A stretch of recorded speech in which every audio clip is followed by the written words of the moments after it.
Bonjour, mon nom est Gérald Saint-Onge du Carrefour de la vibration supramentale. Aujourd'hui, je fais une première. Alors, je fais une entrevue avec Louise Pelletier, dont vous avez entendu parler récemment. J'ai mis un texte d'elle sur ma chaîne, dont le titre n'est rien de moins que Comment neutraliser le pouvoir de l'astral. Gros projet, gros contrat. Gros contrat, mais lorsqu'on est conscient des points principaux à utiliser pour ça, ça devient comme c'est une pratique. À force de le pratiquer, à force de le mettre à force de l'utiliser dans notre vie, ça devient de plus en plus facile. Mais c'est des outils. C'est des outils forts qui sont performants, mais c'est un outil qui a besoin qu'on le prenne en charge. Oui. On y reviendra. Au départ, j'aimerais que... Je sais que récemment, tu t'es manifesté sur YouTube et sur le site. Tu as créé une chaîne YouTube, un site web. Sans faire de publicité, ça s'appelle Psychologie évolutionnaire, sans l'accent aigu sur le... Pour te connaître un peu plus, parce que le but de l'entrevue, c'est aussi un peu de connaître d'où tu viens. Alors, tes expériences passées qui t'ont amené, ou les événements ou les expériences passées qui t'ont amené à être ce que tu es aujourd'hui. OK. Je dirais que dès l'âge de 18 ans, j'ai été en contact finalement avec l'énergie supramentale à travers Aurobindo. Pour moi, c'était pas quelque chose que je pratiquais, mais j'ai été amenée à travers, dans le temps que j'étais au cégep, à être mise en contact avec ça. Par la suite, j'ai fait des groupes de croissance personnelle. Puis ça, c'est à partir de ça que j'ai commencé à travailler sur moi. En 84, j'étais allée dans les conférences de Daniel Kahn. Puis par la suite, Bernard de Montréal. Fait que j'ai fait mon séminaire en 87. Puis à partir de là, bon, c'était le processus du travail sur soi, puis de nettoyage des corps. Puis bon, dans ce temps-là, c'est pas comme ça qu'on se le dit, hein. On vit des expériences, puis on est pris à faire ce qu'il faut avec, puis c'est là qu'on voit que progressivement, il y a un changement qui se fait à l'intérieur de nous, puis on se rend compte qu'on est dedans finalement. Ben, en partant avec Aurobindo, puis ensuite Daniel Kahn et Bernard de Montréal, il y avait comme une continuité. Oui, effectivement. Disons que la ligne était claire. On ne pouvait pas trop se tromper sur la forme. On parle souvent de vibration, c'est-à-dire sur la chaîne et dans le domaine du supramental. Tu avais la vibration déjà très jeune. Ouais. Oui, effectivement. J'avais déjà, je dirais, en moi, déjà installé la capacité de parler. Par contre, j'étais extrêmement gênée, ce qui fait que ça m'a bloqué beaucoup dans cette manifestation-là. J'ai aussi, naturellement, toujours été à l'écoute de l'autre, puis j'avais la capacité d'écouter l'autre avec respect et de façon neutre.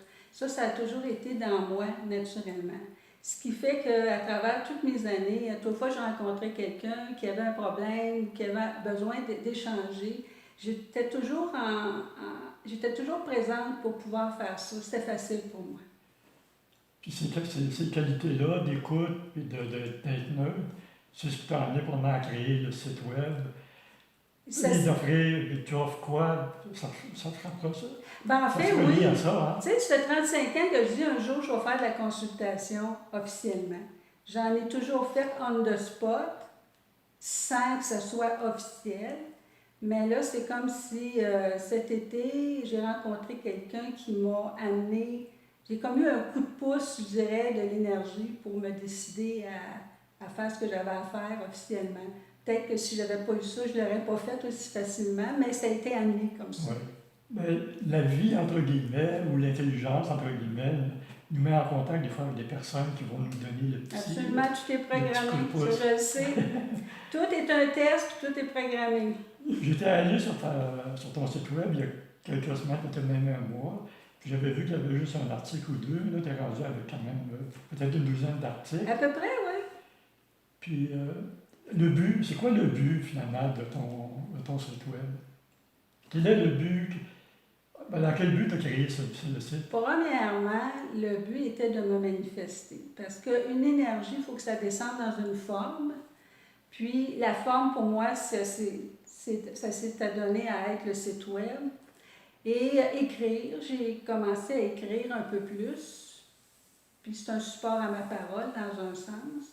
Moi, je trouve ça plus facile de parler que d'écrire, mais là, je suis en train de me rendre compte que c'est quasiment plus facile d'écrire que de parler. Mais le but, c'est de me manifester et de faire bénéficier de ce que j'ai moi-même intégré. Parce que je trouve que dans le supramental, on parle beaucoup du supramental, mais c'est ce qu'on vit à tous les jours, c'est toutes les expériences de vie qu'on vit qui doivent être traitées. Puis que des fois, on ne sait pas trop quoi faire avec ça. Tu sais, même si on en entend parler beaucoup, c'est pas vrai qu'il y a tant de monde que ça qui sont au courant du supramental. Le monde dans lequel on vit, c'est pas tout le monde qui peut parler de ça. Puis moi, je pense qu'à un moment donné, on a besoin de certaines personnes qui sont aguerries à gérer avec ce genre d'énergie-là pour pouvoir faire en sorte que notre parole mutuelle puisse se libérer aussi. En fait, ça s'adresse à qui? Parce que tu offres de la consultation.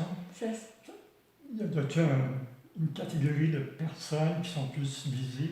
Toute personne qui est en processus de croissance personnelle, qui commence, qui est au milieu, qui est rendu plus aguerri là-dedans, n'importe qui a besoin d'être en échange avec quelqu'un qui va être capable de le recevoir, de l'écouter et de lui donner des cues aussi en échange l'un avec l'autre. Moi, je suis ouverte à toute personne qui a besoin de ce genre d'échange-là. OK. Parce que moi, je me souviens, on est tous passés par la spiritualité, je crois. Puis on dit, je me souviens qu'à l'époque, j'avais l'impression de tourner en rond à l'intérieur de la spiritualité. Je trouvais que finalement, je trouvais que ça n'apportait pas de changement chez moi. Ouais. C'est ça qui m'a amené éventuellement vers Daniel Camp et d'autres. C'est intéressant. As-tu vu une différence entre les... À l'époque, on les appelait les deux antennes. As-tu vu une différence entre les deux antennes entre Daniel Camp et Bernard de Montréal? On parlait que c'était les deux antennes supramentales. Moi, personnellement, je voyais une différence, mais écoute, moi, je pense que ce soit Daniel Camp ou Bernard, ils ont attiré chacun les gens qui étaient en synergie avec eux autres. Chacun est allé chercher la personne qui lui parlait le plus, parce qu'en fait, le message était sensiblement le même, que ce soit un ou comme l'autre. Oui, oui. Pour revenir à l'article que tu as écrit, comment neutraliser le pouvoir de l'astral, quelles étapes tu vois dans ça? C'est des outils, puis c'est des outils que j'ai expérimentés par moi-même. C'est pour ça que je les ai écrits comme ça. Parce qu'en réalité, chaque personne est confrontée à l'astral à tous les jours de sa vie. Tout ce qu'on vit dans notre vie est un test. Il y a des petits tests, il y a des gros tests. Mais si on veut arrêter d'être toujours testé, puis si on veut passer à une étape suivante, c'est comme si on a des choses qu'il faut qu'on brise. Puis les outils que je donne, c'est justement fait pour ça. C'est pour briser la forme plutôt que de être pris, englobé dedans. Puis pour ça, il faut vraiment appliquer. La volonté, c'est l'outil principal. Premièrement, il faut le voir, il faut s'en rendre compte, il faut être capable de ne pas trop embarquer dedans, puis il faut appliquer sa volonté pour dire « wow, ça va faire ». Mais ça, c'est chaque personne qui le fait selon son énergie. Il n'y a pas un outil. L'outil, c'est le même pour tout le monde, mais il n'y a pas personne qui va le saisir ou l'utiliser de la même façon. C'est ça qu'il faut que chaque personne découvre. Comment faire en sorte que là, cet outil-là, qui sert, comment elle va l'utiliser. Oui, parce que c'est un processus quotidien, ça. Ouais. Puis je pense qu'il faut se pardonner quelque part de ne pas toujours appliquer parfaitement un outil, par exemple, comme celui-là. Tu sais, on ne vire pas fou, là, je veux dire. Moi, je dis que l'outil, on l'applique quand on est dans une situation qui le nécessite. À tous les jours, on est dans notre day-to-day, on ne se pose pas trop la question. C'est quand on commence à être perturbé par une situation, par une émotion, que là, on se dit, OK, là, il y a quelque chose qui se passe. En fait, moi, je dis que l'outil principal, c'est d'être capable de regarder la situation en face, puis pas essayer de mettre ça en dessous du tapis, parce qu'à toute fois que ça se présente, si tu ne le règles pas tout de suite, ça va grossir, ça va grossir, ça va grossir, jusqu'à temps qu'à un moment, tu te dis, OK. Je parle de témoin, et moi, ça, c'est quelque chose que j'ai développé beaucoup chez moi. Je me rendais compte que même quand j'étais pris dans quelque chose qui m'englobait beaucoup, il y avait toujours une partie de moi dans les faits qui voyait clair, puis qui était comme observateur de la situation. Fait que ça, pour moi, ça me donnait des indices. Je me disais, ah, OK. Fait que c'est pour ça que j'ai identifié, moi, ce que j'appelle le témoin. Je pense que j'ai identifié ça comme étant ma lumière à moi, comme étant mon ancrage. Fait qu'à partir de ce moment-là, je dis, OK. Fait que là, quand tu vois plus clair, là, tu peux te distancier de la situation qui t'englobe. Et là, tu peux faire quelque chose dessus, avec ta volonté. Tu es capable de te distancier et de le faire sauter à quelque part. Mais là, il y a bien des façons de le faire, ça dépend de la situation. Fait que, mais en gros, c'est ça. Je pense que là, la question qui me venait, c'est quelle serait la première étape, mais finalement, d'amener la personne à s'auto-observer. C'est comme devenir un peu conscient. En fait, aussitôt que ça arrive, la réaction première qu'on a, c'est d'être englobé par et de paniquer. Mais déjà, dès le départ, quand tu te rends compte de ça, que là, tout d'un coup, tu te sens englobé, puis là, tu paniques, c'est là où est-ce qu'il faut que tu te retires. Ça demande un acte de volonté. Ouais.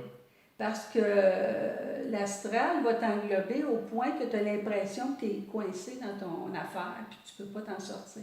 Si tu crois à l'émotion, c'est l'histoire de ne pas croire, c'est important aussi.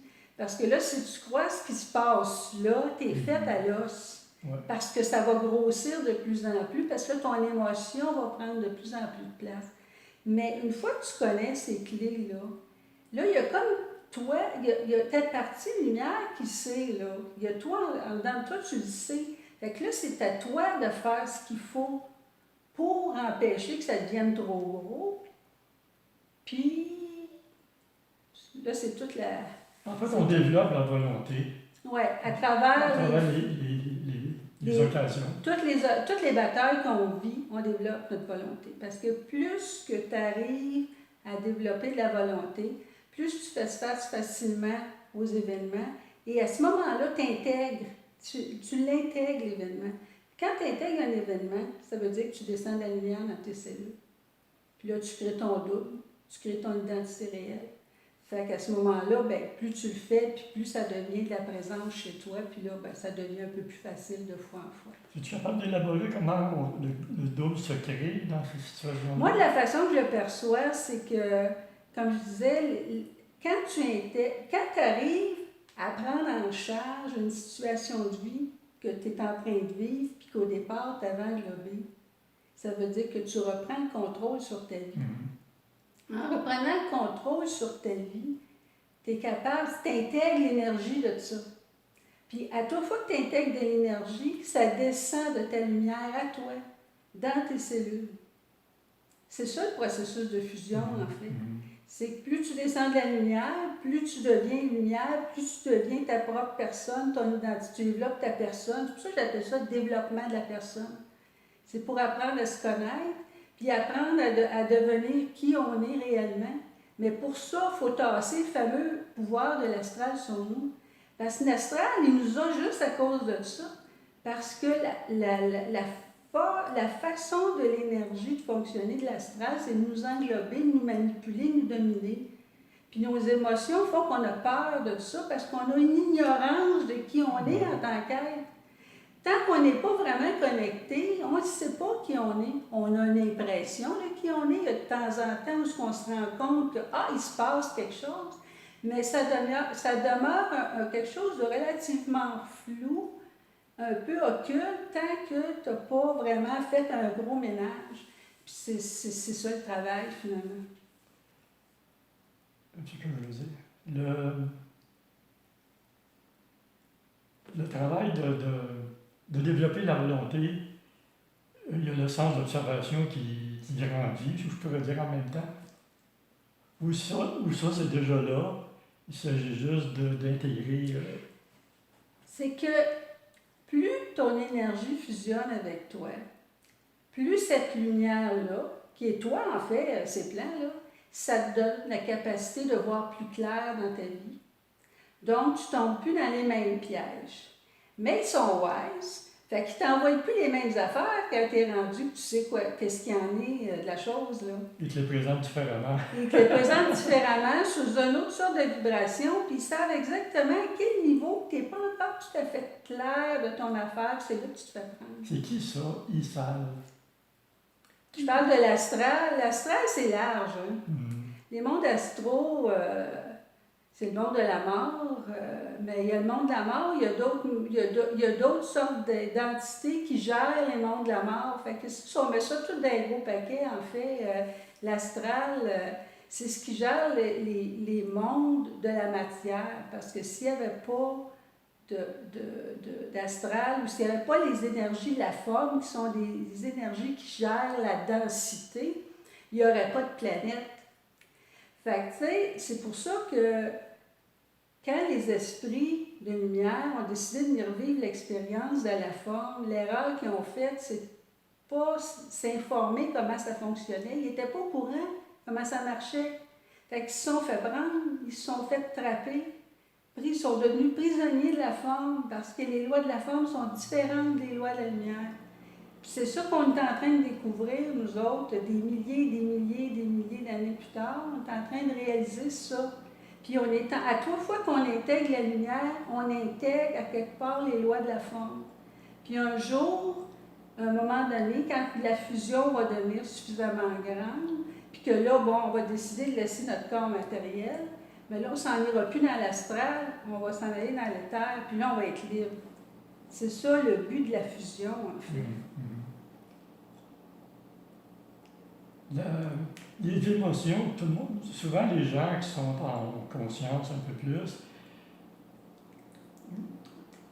critiquent les émotions, disent que c'est du poison. Ouais. Mais finalement, c'est une matière dont on peut se servir pour évoluer. Le problème, c'est pas l'émotion, c'est si tu te fais manipuler, si tu te fais dominer, si tu te fais englober par l'émotion. L'émotion te permet de te sentir vivant. Tu sais, de la lumière qui descend dans la matière, de la lumière, ça n'a pas d'émotion. Fait que pour pouvoir vivre l'expérience de la matière avec tout ce que ça implique, il y avait comme le package deal, je dirais, qui est les émotions, le corps physique, les sens. Ça sert tout à nous sentir, à faire ressentir qu'est-ce que c'est être dans la matière. C'est pas négatif en soi. Ce qui est négatif, c'est le fait que ça devient quelque chose qui peut nous faire du mal, qui peut c'est ça qu'elle dit, nous astraliser, c'est ça. C'est que ça nous domine, ça nous manipule, parce que c'est comme ça que c'est fait.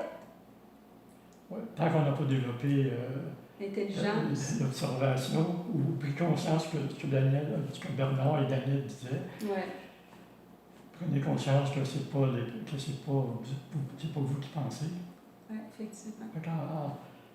Quand les personnes peuvent comprendre ça, ben là, ils peuvent partir et intégrer un peu plus. J'imagine que c'est déjà su de l'ajusteur ou de l'esprit quand est-ce que c'est fini. Pour tout de suite, tant qu'on continue à vivre l'expérience, c'est qu'il y a encore de l'expérience. Puis ça a l'air que c'est jusqu'à la dernière minute, fait qu'il ne faut pas trop se décourager, si on peut dire. Le travail est jusqu'à la dernière minute.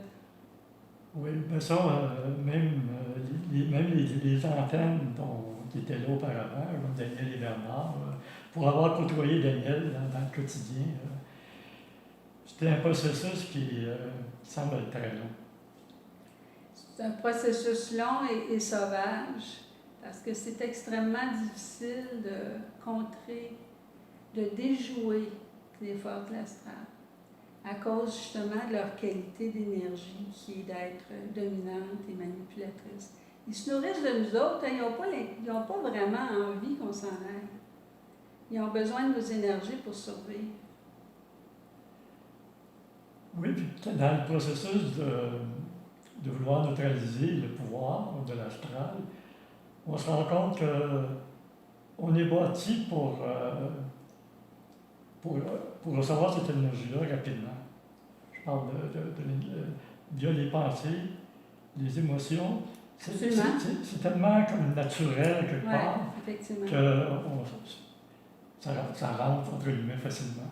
Ce qui est, en étant dans la matière, pour nous autres, ce qui est naturel, c'est de vivre la vie planétaire. Mais dans les faits, on est beaucoup plus que cela. Puis c'est ça qu'on doit saisir, qu'on doit apprendre, qu'on doit finir par rendre ici dans la matière. C'est ça le processus. C'était ça qui était voulu au départ, mais ça ne s'est pas passé de la façon qui était techniquement prévue. Mais moi, ce que j'en ai saisi de tout ça, c'est qu'en bout de ligne, ça va donner quelque chose d'extraordinaire parce que l'homme va avoir le contrôle de l'énergie sur la matière. Avant, les esprits lumière qui étaient dans des mondes, je ne suis jamais allée là, mais l'impression que j'en ai, c'est que c'est quelque chose de très... Il n'y a rien de concret là-dedans, c'est de la lumière, fait que de la lumière, de l'intelligence. Mais il n'y avait pas accès à la matière comme telle. Il fallait qu'il passe par les mondes qui gèrent la matière pour pouvoir faire quelque chose avec ça. Mais en bout de ligne, c'est comme si ça va donner comme finition dans X temps le fait que là, il va y avoir une fusion entre l'énergie et les lois de la matière. Ça va donner quelque chose de complètement nouveau. C'est assez extraordinaire quand on le regarde comme ça. Et le fait que la lumière doit passer par les différentes couches qu'il y a entre ces plans-là et la matière peut faire en sorte qu'il peut y avoir des perturbations dans le mental de quelqu'un. Sûrement. Pour penser que c'est la lumière qui est là, puis c'est pas ça. Je n'ai pas l'impression qu'on peut vraiment se mêler, par contre, parce que l'énergie de l'esprit a une structure énergétique qui est extrêmement précise. Et ça ne crée aucune émotion comme telle. C'est très froid. Tandis que tu apparaîtrait une entité lumineuse devant toi, puis tu verrais que la structure est très différente. Fait que je ne suis pas sûre qu'on peut se tromper là-dessus. Mais est-ce que j'ai déjà vécu l'expérience? Non. Fait que je ne pourrais pas te dire avec une absolue certitude, mais si je le regarde, moi, là, comment je le vois, je te dirais que ça doit être difficile de faire passer une entité lumineuse pour de l'esprit, à condition que tu aies déjà goûté à ton esprit. Mais par contre, si tu vis dans les mondes, si tu es rendu dans ton processus au niveau de la spiritualité, puis que la conscience ou l'énergie de l'esprit n'est pas quelque chose de clair pour toi, effectivement, tu peux te faire compter. T'en fais passer une vite, comme on dit. Oui, ça me fait penser à une phrase que Bernard répétait souvent. C'est à travers tout ce qui se passe dans votre mental, toutes les pensées, toutes les idées, si c'est intelligent, absolument, c'est ça. Prenez-le. Puis on le sent. Le reste... On le sent quand c'est intelligent. Ça a une précision spéciale qui fait que tu dis « Ah, OK, ouais, c'est ça. Ça fait bien du sens. » Puis ça a aussi une texture que tu te sens libre. Tu sais, on en voit beaucoup ces temps-ci sur Internet des textes là, sur la spiritualité, puis les extraterrestres, puis ils disent on vous aime, puis on est là pour vous aider. Dans cette vibration-là, il y a quelque chose de terriblement sirupeux. Puis là, tu dis non, c'est pas ça, il n'y a rien de sirupeux dans l'esprit, mais pas pantoute. C'est comme si ça t'impose de devenir ton propre maître, finalement. Dans le processus, je reviens avec la volonté dont on parlait tantôt. Dans ce processus-là, quand quelqu'un commence à appliquer ça moindrement, il peut se produire entre guillemets, un gros changement chez la personne. Absolument. Ouais. Puis, par contre, tu peux pas... Tu Tu sais, l'affaire de la volonté réelle vient que le fait qu'il y a déjà de la lumière qui est descendue en toi, parce que la volonté réelle vient de ta connexion à ta source. Fait que si tu n'as pas déjà une connexion, c'est difficile de l'appliquer. C'est pour ça que le supramental, ça s'adresse aux gens qui ont des... C'est comme une programmation à l'ajusteur, là, quand il décide de te mettre en vibration, c'est parce que c'est le temps. Mais si tu essaies d'expliquer ça à quelqu'un d'autre, mais qui n'est pas programmé pour, ça ne lui parle pas. C'est pas parce qu'il ne veut pas, c'est parce qu'il n'y a pas les corps pour le gérer. Fait qu'on est obligé. Il faut vraiment avoir du respect pour chaque personne, où est-ce qu'il est rendu dans son évolution. Fait que toi, tu prends la personne là où elle est, Absolument. puis tu vas au plus loin Oui, c'est qu'elle ça. peut aller, C'est effectivement ça que je fais. Je pars d'où est-ce qu'il est, puis je l'amène à aller le plus loin qu'il peut. Puis si elle a le potentiel pour devenir plus consciente, et etc., bien, tant mieux. Ouais. Mais on part du principe aussi qu'il n'y a pas de hasard. Là, fait que les gens qui viennent me voir, c'est parce que j'ai quelque chose à leur offrir. Ils sont attirés par une certaine vibration, une certaine énergie. Oui, effectivement. Okay. Tu as déjà donné des consultations? Ou... Quelques-unes, oui. Comme je disais, j'en ai fait beaucoup, mais de façon amicale non officielle, mais là, ça commence, là, officiellement. C'est différent, mais il y a comme une forme de responsabilité qui vient avec ça. Mais moi, j'offre ce que je peux donner. Je ne promets rien. La seule chose que je peux dire, c'est que je donne tout ce que je suis, ma présence, mes capacités, je l'offre en échange avec l'autre. Puis là, ça fait le chemin que ça a à faire. C'est pas moi qui peux changer la vie. Je peux rien promettre. Ben non. Tout est tellement en fonction de la personne elle-même. En fait, c'est la personne elle-même qui va aller où elle peut aller. Tu mets en lumière, en fait, ce que l'autre sait déjà. Ouais. C'est juste que ça n'en rendait pas compte. Puis là, à partir du moment qu'il s'en rend compte, tu dis « Ah, OK, c'est intéressant. » Puis là, ben, ça amène à faire le travail sur soi, qu'on est tous pris à faire un jour-là. Ah, c'est beau.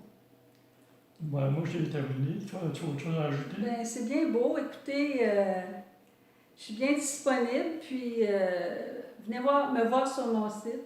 Ça va faire plaisir. Je vais mettre les liens en bas de la vidéo, comme j'ai fait sur l'article que j'ai posté il y a quelques jours.